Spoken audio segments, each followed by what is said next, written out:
الصلاة والسلام على سيد الأمين أما بعد أعوذ بالله من الشيطان الرجيم بسم الله الرحمن الرحيم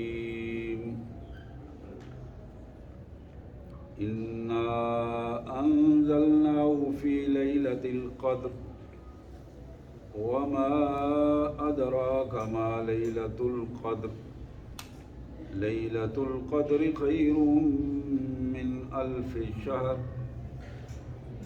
تنزل الملائكة والروح فيها بإذن ربهم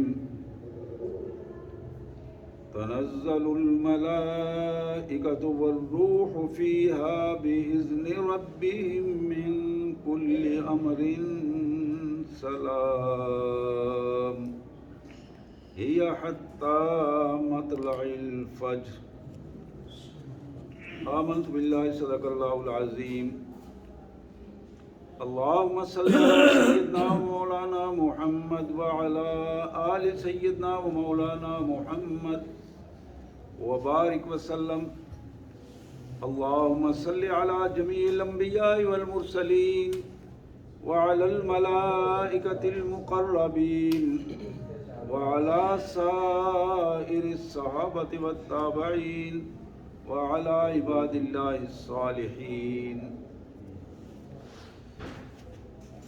اللہ کے پاک کلام قرآن مجید میں یہ سورہ قدر ہے. قرآن مجید کی چند معروف صورتوں میں ایک اہم ترین صورت ہے.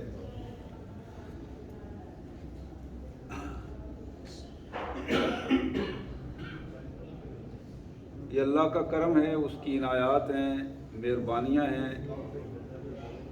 اس نے ہمیں توفیق دی، موقع دیا کہ رمضان المبارک میں روزوں کی توفیق دی، فرائض کی ادائیگی کی توفیق دی، اور پھر اس مالک کی یہ بہت بڑی عنایت قیام اللیل کی توفیق دی.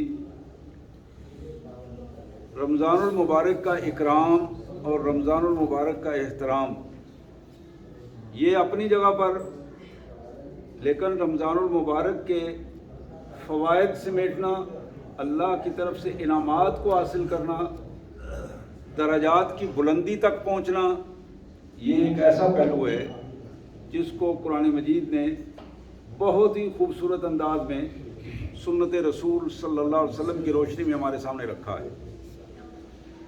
نبی اکرم صلی اللہ علیہ وسلم نے بھی اس کی مختلف حوالوں سے وضاحت فرمائی. قرآن مجید نے اس کی وضاحت یہ سورہ قدر کے حوالے سے بھی اور اس کے علاوہ بھی قرآن مجید کی جو آیات ہیں ان کے حوالے سے رمضان المبارک کی قدر و منزلت اور اس کی بنیاد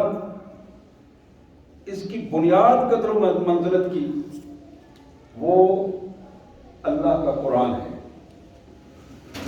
اللہ کا قرآن ہے.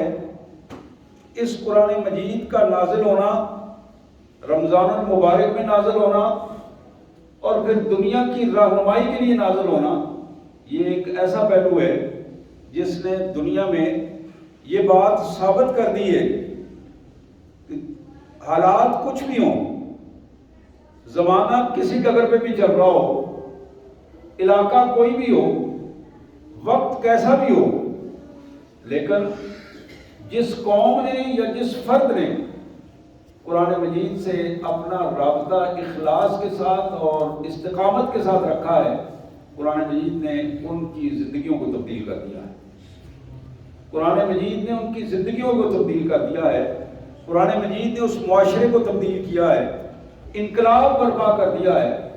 اور یہ انقلاب، اس کی دو بنیادی چیزیں، دو بنیادی شرائط جس کو قرآن بار بار ہمارے سامنے رکھتا ہے، ایک تعلق میں اخلاص اور دوسرا استقامت. مخلص ہو کر بندہ قرآن کے ساتھ جڑ جائے، مخلص ہو کر ایک انسان اللہ تبارک و تعالیٰ کے دین کے ساتھ جڑے، مخلص ہو کر محمد کریم صلی اللہ علیہ وسلم کے لائے ہوئے نظام کے ساتھ جڑے، تو پھر یہ اخلاص اگر استقامت کی شرط بھی پوری کر دے کہ بندہ ڈولے نہیں، اس کے پاؤں میں تزلزل نہ آئے، ذہن میں خرافات نہ آئیں، شکوک و شبہات نہ آئیں، اور وہ بندہ مستقل مزاجی کے ساتھ اپنے دین کے تعلق کو مضبوطی کے ساتھ نبھاتا رہے، تو پھر یہ قرآن، یہ دین ایک ایسا انقلاب برپا کرتا ہے کہ دنیا میں وہ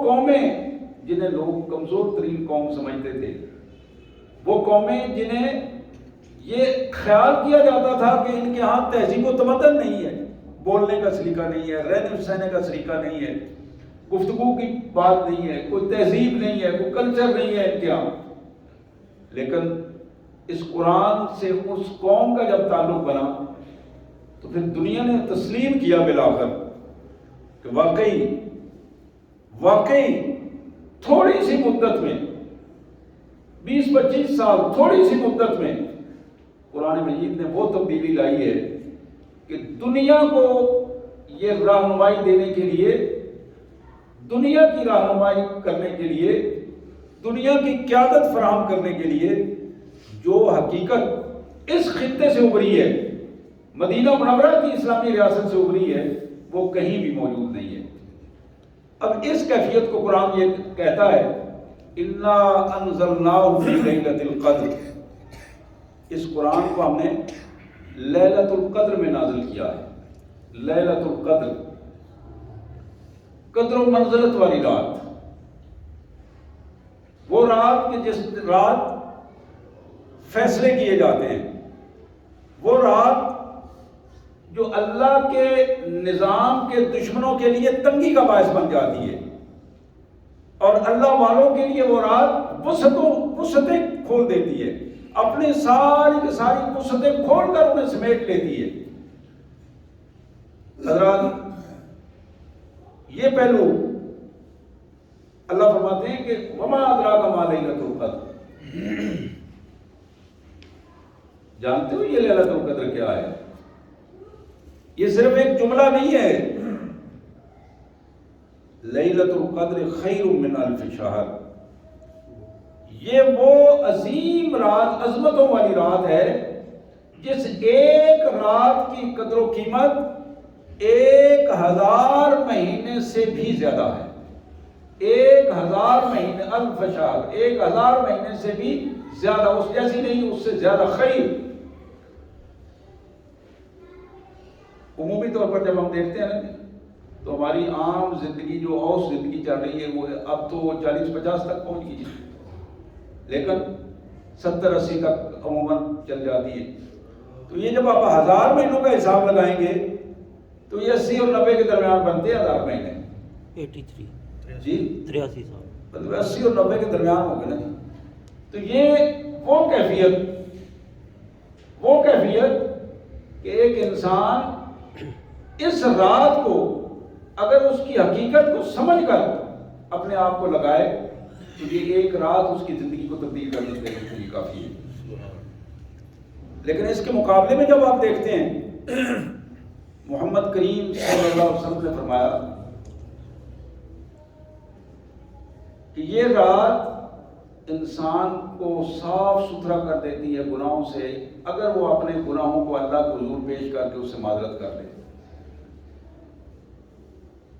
سیدہ عائشہ صدیقہ ام المومنین سلام اللہ علیہا فرماتی ہے کہ میں نے اپنے پیارے حبیب محمد کریم صلی اللہ علیہ وسلم سے پوچھا کہ حضور اگر مجھے یہ رات میسر آئے تو میں کیا پڑھوں، وظیفہ کون سا کروں؟ ہم ان لمبے چکروں میں پڑے ہوتے ہیں کہ کتنے نفل پڑھوں اور میں کتنا کیا کچھ کروں۔ حضور صلی اللہ علیہ وسلم نے ایک جملہ ارشاد فرمایا عائشہ کہ اگر یہ رات تمہیں یہ ساعتیں میسر آئیں تو یہ جملے بار بار اپنے اللہ کے حضور اخلاص کے ساتھ پیش کرو، اللہم انک عفو تحب العفو فاعف عنی۔ یہ جملے حدیث میں، یا اللہ تو معافیاں عطا کرنے والا ہے، یا اللہ تو معاف کرنے والا ہے، درگزر کرنے والا ہے۔ الہ العالمین اپنی خصوصی مہربانی سے مجھے معاف کر دے، اپنی خصوصی مہربانی سے مجھے معاف کر دے۔ حضور اکرم صلی اللہ علیہ وسلم کا طریقہ جو ہے اعتدال کا طریقہ تھا، امت کے لیے آسانیاں پیدا کرنا، اعتدال پیدا کرنا، مشکلات اور مشقتیں نہیں، اعتدال۔ اور اعتدال کا رویہ یہاں بھی اسی کیفیت میں آپ نے پیش کیا، لیکن اس کے میں عرض کر رہا تھا اس کے بالکل برعکس حضور نے فرمایا کہ وہ شخص جو اپنے والدین کا نافرمان ہے، والدین کا نافرمان ہے، بدتمیزی کرتا ہے، بد اخلاقی کرتا ہے، ان کے حقوق ادا نہیں کرتا، وہ شخص جو مدمن الخمر ہے، نشئی ہے اور پکا نشئی ہے۔ خمر کہتے ہیں الخمر ما خامر العقل، وہ نشہ جو انسان کو پاگل بنا دے، اس کے عقل پر چھا جائے، اور اس میں اسی وجہ سے شراب کو سب سے زیادہ اس میں لیا جاتا ہے، اور باقی نشے بھی اس میں شامل ہے۔ اور آج کل تو شراب کی اہمیت ختم ہو گئی، اتنے بدترین نشے آ گئے ہیں کہ تو میں عرض کر رہا تھا مدمن الخمر، عادی نشئی، پہلا تھا والدین کا نافرمان، دوسرا عادی نشئی، اور تیسرا غریب ہو کر غنڈہ مزاج، عائل المستقبل، غریب ہے، وسائل نہیں ہے لیکن عاجزی بھی نہیں ہے، غنڈہ مزاج ہے، طاقت ہے نہیں لیکن استعمال کرنا چاہتا ہے۔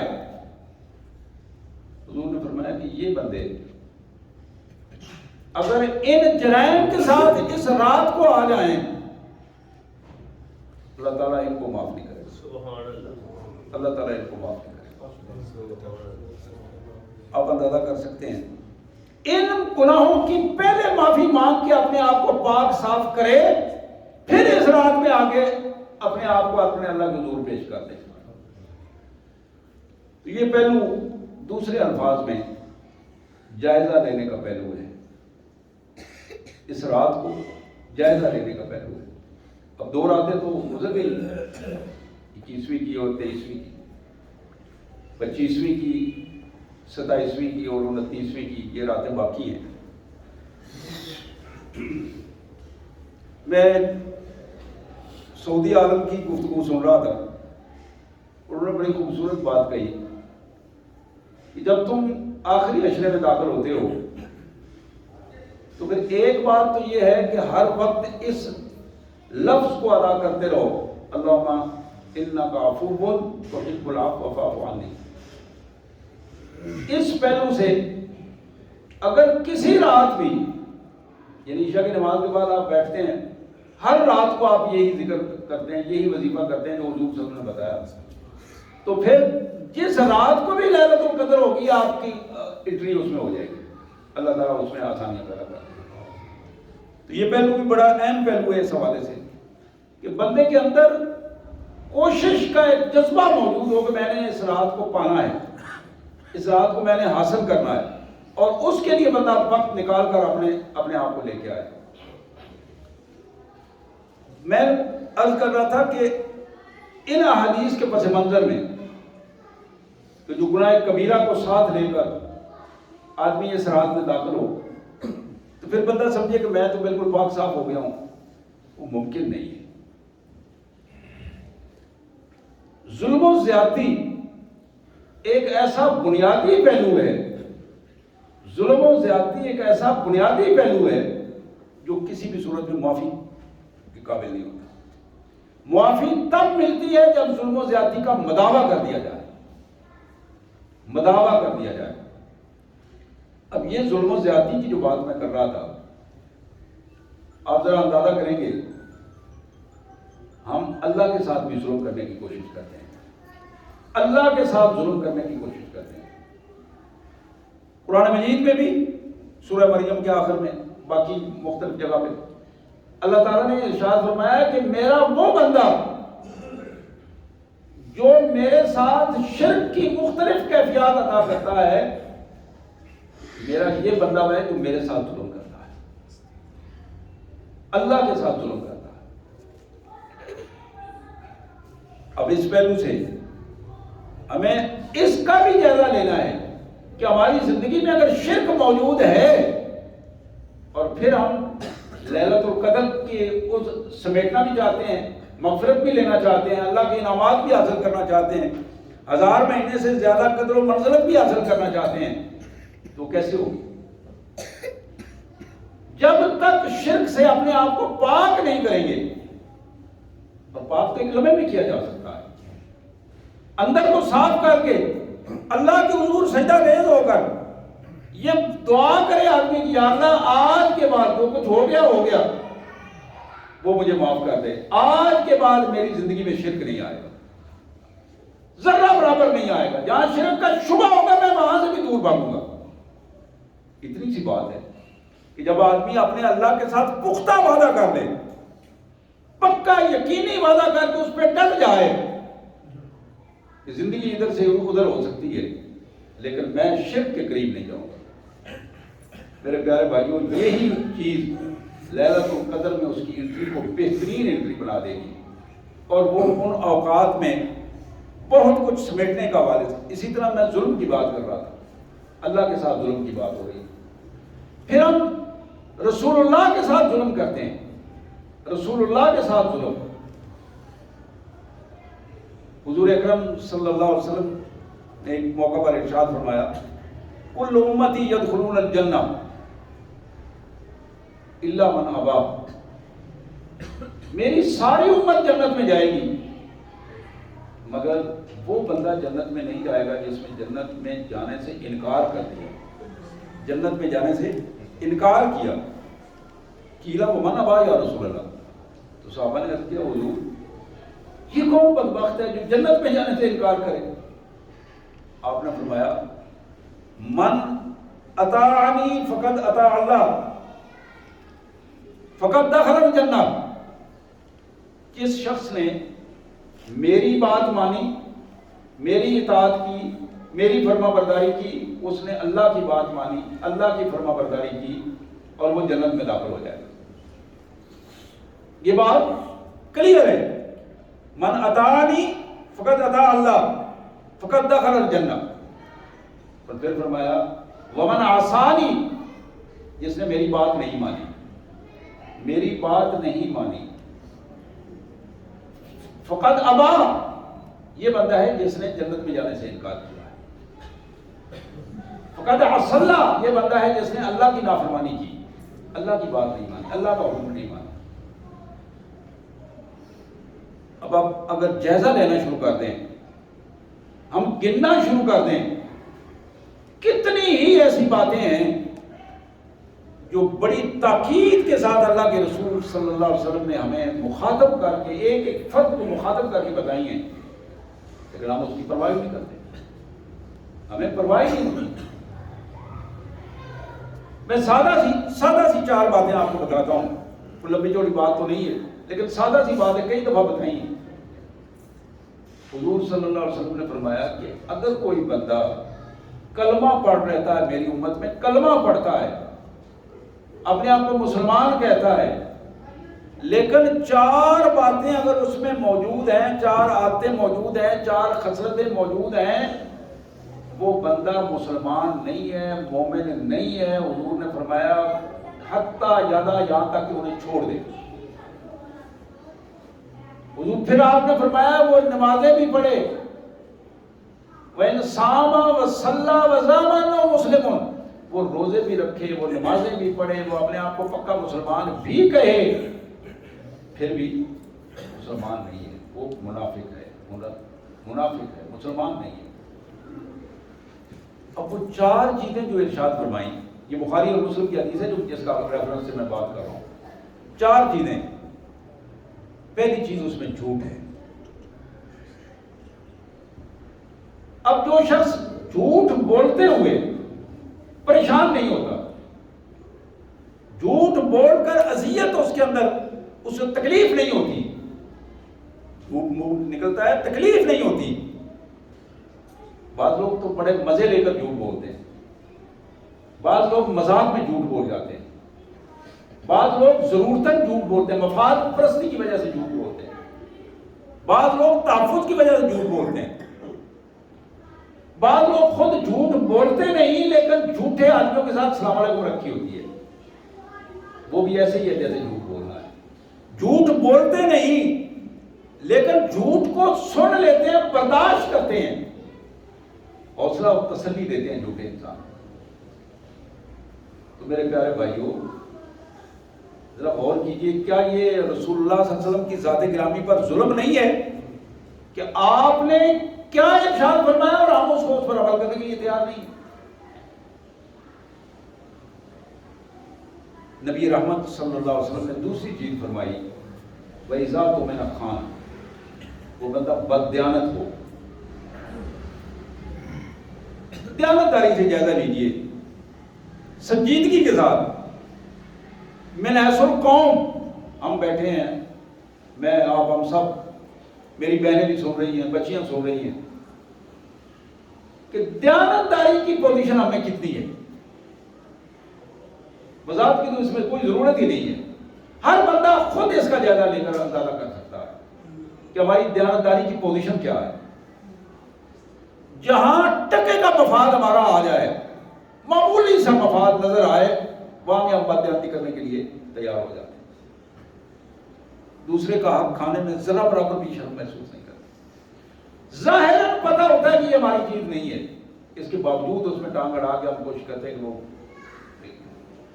اس میں پیسہ خرچ کرتے ہیں، وقت لگاتے ہیں، سفارشیں کرتے ہیں، رشوتیں دیتے ہیں، اللہ کی نافرمانی کرنے کے لیے، رسول اللہ کی نافرمانی کرنے کے لیے محنت کر کے، رشوتیں دے کے، وقت صرف کر کے، سفارشیں کروا کے وہ سارا کام کرتے ہیں. اور پھر ہماری توقع بھی ہوتی ہے کہ لیلۃ القدر میں ہم ناد ہو کے واپس آ جائیں، بالکل صاف ستھرے ہوں، کوئی گناہ ہمارے ساتھ نہ ہو. اب ذرا غور کیجیے کہ کیسے ممکن ہے. تیسری چیز آپ نے فرمائی کہ وعدہ خلافی ہے. وعدہ خلافی بھی ہمارے نزدیک کوئی بڑی گناہ والی بات اللہ تعالیٰ معاف کرے نہیں ہے. نبی رحمت صلی اللہ علیہ وسلم نے فرمایا جس شخص کا وعدہ درست نہیں ہے، پکا وعدہ کیا ہے اور پھر اسے توڑ دیا ہے، جان بوجھ کر توڑ دیا ہے، وعدہ درست نہیں ہے، حضور نے فرمایا اس کا ایمان ہی قابل قبول نہیں ہے. لا ایمان لمن لا عہد لہ، یہ حدیث کے الفاظ ہیں، لا ایمان لمن لا عہد لہ، جس کا عہد پکا نہیں ہے، عہد پکا نہیں ہے، وعدہ پکا نہیں ہے، اس کا ایمان ہی قابل قبول نہیں ہے. آپ ذرا اندازہ کر سکتے ہیں کہ اس سے بڑا ظلم کیا ہوگا. پھر بد اخلاقی کرتے ہوئے ہمیں ذرا شرم نہیں آتی، بے حیائی کرتے ہوئے شرم نہیں آتی، بدتمیزی کرتے ہوئے شرم نہیں آتی. جہاں طبیعت کے خلاف کوئی بات آ جائے، وَإِذَا خَاصَمَ فَجَرَ کے الفاظ آتے ہیں، طبیعت کے خلاف کوئی بات آ جائے، وہاں ابالا آتا ہے اور ہم چڑھ جاتے ہیں. تو میرے پیارے بھائیوں، میں یہ عرض کر رہا تھا، یہ جائزہ لینے والی بات ہے. اللہ کے ساتھ کس طرح ہم ظلم کرتے ہیں؟ شرک کر کے، شرک کر کے. محمد الرسول اللہ صلی اللہ علیہ وسلم کے ساتھ ظلم کرتے ہیں منافقت کا رویہ اختیار کر کے، اور پھر اپنے ساتھ بھی ظلم کرتے ہیں، اپنی فیملی کے ساتھ ظلم کرتے ہیں، اپنے رشتہ داروں کے ساتھ ظلم کرتے ہیں. یہ ایک ایک چیز اگر ہم اسے سنجیدگی کے ساتھ جائزہ لیں تو ہمیں اس کا اندازہ ہوگا کہ ہمارا مجموعی کردار کیا ہے. اس مجموعی کردار میں ہمارا تعلق باللہ، اللہ کے ساتھ تعلق کیا ہے اور اللہ کے رسول سے، کیونکہ اجر تو وہاں سے ملنا ہے نا. اجر تو کسی کے کہنے کہلوانے کی بات ہی نہیں ہے، کوئی سفارشیں ڈلوانے کی بات ہی نہیں ہے، رشوتیں دینے کی بات ہی نہیں ہے. وہاں تو بالکل سیدھا سیدھے کھلے دروازے ہیں، اور ان کھلے دروازوں میں جتنا زیادہ اخلاص کے ساتھ بندہ داخل ہوگا، استقامت کے ساتھ داخل ہوگا، وہ کھلے دروازوں میں کھلی رحمتیں اس کا استقبال کریں گی، استقبال کریں گی. کبھی دروازہ بند نہیں ہوا، کبھی دروازہ بند نہیں ہوا. حضور اکرم صلی اللہ علیہ وسلم نے فرمایا الدین نصیحہ، دین خیر خواہی کا نام ہے. خیر خواہی کیا ہے؟ ظلم نہ کرنا خیر خواہی ہے. ظلم کر سکتا ہے بندہ، ظلم نہیں کرتا، ہاتھ روک لیتا ہے، زبان روک لیتا ہے، نظریں روک لیتا ہے، ظلم کا شکار نہیں ہوتا، دوسرے کو شکار نہیں کرتا۔ آپ نے فرمایا الدین النصیحہ، دین خیر خواہی کا نام ہے۔ صحابہ نے پوچھا لما یا رسول اللہ، کس کے ساتھ خیر خواہی کریں؟ اب ذرا جواب سنیے، حضور نے فرمایا اللہ کے ساتھ خیر خواہی کریں۔ خیر خواہی ہو اللہ کے ساتھ، یعنی اللہ کے ساتھ تعلق بنانے میں بندہ مخلص ہو جائے، اللہ کے ساتھ تعلق بنانے میں مخلص ہو، اللہ کے ساتھ رابطہ کرنے میں مخلص ہو، اس خیر خواہی کا نام دین ہے، الدین النصیحہ۔ پھر آپ نے فرمایا کہ اللہ کے رسول کے ساتھ خیر خواہی، حضور صلی اللہ علیہ وسلم کی قیادت کو تسلیم کیا جائے۔ اب یہ جملہ پتہ نہیں آپ کی سمجھ میں آیا ہے کہ نہیں آیا۔ میرے پیارے بھائیوں، عفت ماں بہنوں، قیادت صرف محمد رسول اللہ صلی اللہ علیہ وسلم کی ہے، قیادت صرف محمد رسول اللہ کی ہے۔ حضور صلی اللہ علیہ وسلم جیسا یا آپ کی قیادت جیسا، آپ کی صفات جیسا کوئی بندہ نہیں، کوئی نہیں۔ اللہ تعالیٰ نے منفرد قائد، غرم معجلین، امام الانبیاء، سید المرسلین، خاتم النبیین صلی اللہ علیہ وسلم عطا کیے، قیادت ان کی ہے۔ اب اس قیادت کے ساتھ ہمارا کیا تعلق ہے؟ آپ ذرا اندازہ کیجئے، وہ افراد جنہیں بولنے کا ڈھنگ نہیں ہے، رہنے کا ڈھنگ نہیں ہے، زندگی دین کے مطابق نہیں ہے، نعوذ باللہ ہم رسول اللہ کے ارشادات کو چھوڑ کر ان کے پیچھے چل جاتے ہیں اور زندگیاں قربان کر دیتے ہیں، پیسہ قربان کرتے ہیں، وقت قربان کرتے ہیں۔ یہ میں کسی ایک خاص کی بات نہیں کر رہا ہوں، آپ ذرا اوورآل دیکھیں گے تو ہمارا رویہ کیا ہے؟ رسول اللہ کی قیادت کے مقابلے میں جب ہم لانا چاہتے ہیں، اللہ تعالیٰ معاف کرے، جہاں ہمارا مفاد ہو، جہاں ہمارا تعصب کام کر جائے، تعصب، مفادات اور تعصبات، تعصب کام کر جائے، جہاں ہمیں تحفظ کی ضرورت ہو، ہم رسول اللہ کو بھول جاتے ہیں، سب بھول جاتے ہیں۔ یقین کیجیے، نعرے لگاتے ہیں، ہم نعرے لگاتے ہیں، جلوس بھی نکالتے ہیں، جلسے بھی کرتے ہیں، بڑے بڑے اشتہارات بھی، یہ ساری باتیں اپنی جگہ پر، لیکن اخلاص کے ساتھ، اس قیادت کے ساتھ جڑے نہیں ہیں، رسول اللہ کی قیادت کے ساتھ جڑے نہیں ہیں، اخلاص کے ساتھ۔ آپ یقین کیجئے، اخلاص کے ساتھ جو رسول اللہ کے ساتھ جڑ گیا ہے، دنیا نے بھی کبھی اسے، اللہ تعالیٰ کے رسول نے تو اسے رفتیں بلندیاں عطا کی ہیں، دنیا نے بھی اسے گرنے نہیں دیا، دنیا بھی اس کے ساتھ کھڑی ہو جاتی ہے۔ اور یہی بات تھی جو اس شہید نے، جو غزوہ احد میں زخمیوں کے نیچے پڑا ہوا تھا، حضور صلی اللہ علیہ وسلم نے ابی بن کعب کو بھیج کر سعد بن ربیع کو پیغام بھیجا، سلام بھیجا، تو جناب سعد نے واپسی پہ ابی بن کعب کو کہا میرے آخری سانس ہے، میری بات سے سن لو، رسول اللہ کو بھی میرا پیغام دینا صلی اللہ علیہ وسلم، میرے آقا کو سلام، پیغام یہ ہے کہ آپ کے خادم نے سینے پر زخم لیے ہیں، پشت پر نہیں لیے۔ سلام اور یہ پیغام کے بعد کہنے لگے میرے قبیلے کو، سردار تھے اپنے قبیلے کے، میرے قبیلے والوں کو یہ پیغام دینا کہ محمد الرسول اللہ کے ساتھ مخلص ہو جانا، محمد الرسول اللہ کے ساتھ مخلص ہو جانا۔ کبھی بھی یاد رکھو، تمہارا قبیلے کا سردار تمہیں بتا رہا ہے کہ خدا را کبھی بھی محمد الرسول اللہ صلی اللہ علیہ وسلم کے ساتھ غداری نہ کرنا۔ اگر تم میں سے کسی نے رسول اللہ کی قیادت میں غداری کی تو کل قیامت کے دن تمہارا گریبان ہوگا اور ساتھ کا ہاتھ ہوگا، اور میں اللہ کے حضور تم سے پوچھوں گا۔ میرے بھائیوں، رسول اللہ کی قیادت کی بات کر رہا ہوں میں۔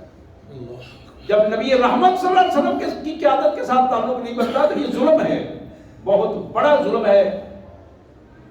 اللہ کے رسول نے فرمایا الدین النصیحہ، اللہ کے ساتھ نصیحت، خیر خواہی۔ اللہ کے رسول کے ساتھ خیر خواہی. پھر تیسری بات آپ نے فرمائی والے عامت المسلمین، عام مسلمانوں کے ساتھ ظلم نہ کریں. عام انسانوں کے ساتھ، وہ تو بعد کے درجے ہیں. آپ نے تو جانوروں تک کے بارے میں تحفظ عطا کر دیا کہ جانوروں پر بھی ظلم کرنے سے باز رہو. کچھ آگے انسانوں کی بات ہو رہی.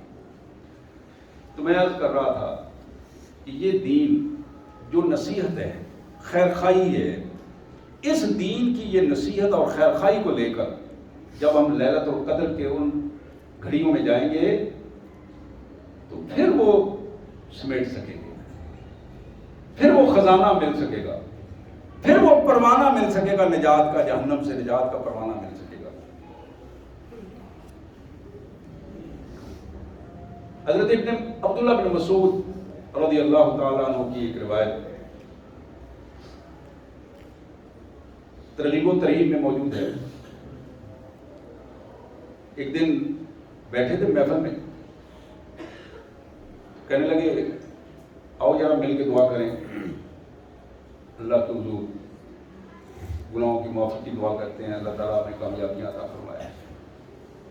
خصوصی دعا کر رہے تھے. بات اٹھانے سے پہلے کہنے لگے اگر کوئی بندہ میری اس محفل میں ایسا بیٹھا ہے جو قاطع رحم ہے، رشتہ داریوں کو توڑنے والا ہے، وہ یہاں سے چلا جائے. یہ عادت نہیں تھی صحابہ کرام کی، لیکن خصوصی طور پر کہا اگر کوئی بندہ ایسا ہے جو رشتہ داریوں کو توڑنے والا ہے، اٹھ جائے. آپ خصوصی دعا کرنے لگے ہیں، اس کی وجہ سے ہماری دعا بھی قبول نہیں ہوگی. اسی طرح عبداللہ بن ابی اوفا رضی اللہ تعالیٰ عنہ بڑے معروف صحابی ہیں، نبی رحمت صلی اللہ علیہ وسلم کے بڑے پیارے صحابی. وہ کہتے ہیں کہ ایک مجلس میں نبی رحمت صلی اللہ علیہ وسلم تشریف فرما ہے اور وہ اظہار کرتے ہیں کہ غالباً یہ یوم عرفہ تھا، حج کا دن تھا. تو سید کائنات صلی اللہ علیہ وسلم دعا فرمانے لگے. آپ نے فرمایا میری اس محفل میں اگر کوئی بندہ ایسا بیٹھا ہے جو رشتہ داری کو ختم کرنے والا، جس نے رشتہ داروں کو ناراض کیا ہے، قطع رحمی کی ہے، وہ یہاں سے چلا جائے. حضور صلی اللہ علیہ وسلم نے فرمایا وہ یہاں سے چلا جائے، میری محفل سے اٹھ جائے، یہاں نہ بیٹھے. ہم دعا کر رہے ہیں اور ممکن ہے اس کی وجہ سے اللہ ہماری دعا کو قبول نہ کرے. حدیث میں آتا ہے کہ ایک نوجوان اٹھ گیا. آپ ذرا اندازہ کریں یہ اٹھنا کتنا مشکل ہے. گناہ تو اپنی جگہ پہ ہے، اٹھنا کتنا مشکل ہے کہ نبی صلی اللہ علیہ وسلم کے سامنے اور صحابہ کے سامنے وہ بھی اٹھے، وہ بھی صحابی تھے. نوجوان صحابی اٹھے، گردن نیچے کی اور ایسا سے چل پڑے. ابھی حضور صلی اللہ علیہ وسلم کی محفل ختم نہیں ہوئی تھی، دوبارہ واپس آ گئے. عرض کیا میرے آقا میں آپ کے حکم کے مطابق چلا گیا تھا، میری خالہ مجھ سے ناراض تھی، میں نے ان سے معافی مانگی ہے، ان کو راضی کیا ہے، ان کو دعائیں دی ہیں، ان سے دعائیں لی ہیں. حضور صلی اللہ علیہ وسلم نے فرمایا الان اب بیٹھو، اب میں تمہارے لیے بھی دعا کرتا ہوں کہ اللہ تعالیٰ تمہارے درجات میں بلند. حضرات میں عرض کر رہا تھا یہ جائزے کی رات ہے. اس جائزے کی رات میں آنے والی راتوں میں جب بھی موقع ملے، یہ رمضان کی جو گھڑیاں ہیں، حرام فکری سے اپنے آپ کو بچائیں. حرام فکری، ذہنوں میں جو حرام پلتا ہے، ذہن میں جو حرام، اس کے لیے عمر کی کوئی قید نہیں ہے. یہ نہیں ہے کہ وہ ضرور کوئی 20-25 سال کا نوجوان یا یہ 70-80 سال کے بوڑھے کے ذہن میں بھی آ سکتا ہے. حرام فکری سے اپنے آپ کو بچائیں. اور بالخصوص میں اپنی بچیوں اور عفت ماں بہنوں کو یہ کہوں گا اپنے ذہنوں کو پاک صاف رکھیں. اگر کوئی چیز ایسی حرام چیز ذہن میں آ جاتی ہے، اور حرام کا مطلب صرف بدکاری نہیں ہے، حرام کا مطلب قطع رحمی بھی ہے، رویے کے غلط انداز بھی ہے، حرام مال کھانے کی کوشش، دوسرے کے حقوق پر ڈاکہ ڈالنے کی کوشش بھی ہے. حرام فکری سے بچیں. دوسری چیز یہ ہے کہ حرام خوری سے بچیں. حرام کھانا جہاں پتہ چل جائے کہ یہ حرام ہے وہاں سے اپنے ہاتھ اٹھا لیں. اگر روک سکتے ہیں تو روکیں, نہیں روک سکتے تو کم از کم اپنے آپ کو بچا لیں. اور تیسری چیز, حرام کاری سے بچیں. حرام کاموں میں لگ جانا, حرام کام کو اپنے سامنے برداشت کر کے اس کا حصہ بن جانا, یہ وہ پہلو ہیں جو انسانوں کی زندگیاں برباد کرتے ہیں. یہ وہ پہلو ہیں جو نسلیں برباد کرتے ہیں. نسلیں برباد ہوتی ہیں. بڑوں کو جب بچے دیکھتے ہیں, اور یہ دور ایک نظری دور ہے, یہ وہ دور ختم ہو گیا کہ لوگ اب بچے نصیحت پہ بہت کم عمل کرتے ہیں. اب وہ دیکھتے ہیں کہ کیا ہو رہا ہے, کہ دور جس انداز کا ڈیجیٹل دور ہے, دیکھتے ہیں باپ کیا کر رہا ہے, بڑا بھائی کیا کر رہا ہے, ماں کیا کر رہی ہے, اور اسی کیفیت میں اپنے آپ کو لے کے آتے ہیں. میں اپنی بات کو ختم کرتے ہوئے دوبارہ عرض کروں گا, اپنا جائزہ لیجیے, ہر وقت جائزہ لیجیے, اور اس جائزے کے ساتھ معلوم نہیں ہے کہ کب وقت آ جائے, اور اگر جائزے کی کیفیت میں وقت آئے گا, جائزے کی کیفیت میں وقت آئے تو پھر اللہ تعالیٰ کے ہاں معافی کی امید کی جا سکتی ہے. لیکن اگر جائزے کی کیفیت میں وقت نہ آئے تو پھر بڑا مشکل ہو جائے گا. یہ ایک اعلان ہے جی, 25 رمضان المبارک بروز اتوار مدرسہ تفہیم القرآن میں دورہ قرآن مکمل ہو رہا ہے. سب خواتین کو دعوت ہے, کیونکہ خواتین کا پروگرام ہے, خواتین کو یہ دعوت ہے اس دعا میں بھی شامل ہوں, اور وہاں سے اللہ کے انعامات اور اللہ کے یہاں مغفرت کے اسباب جو ہیں ان کو بھی تلاش کریں.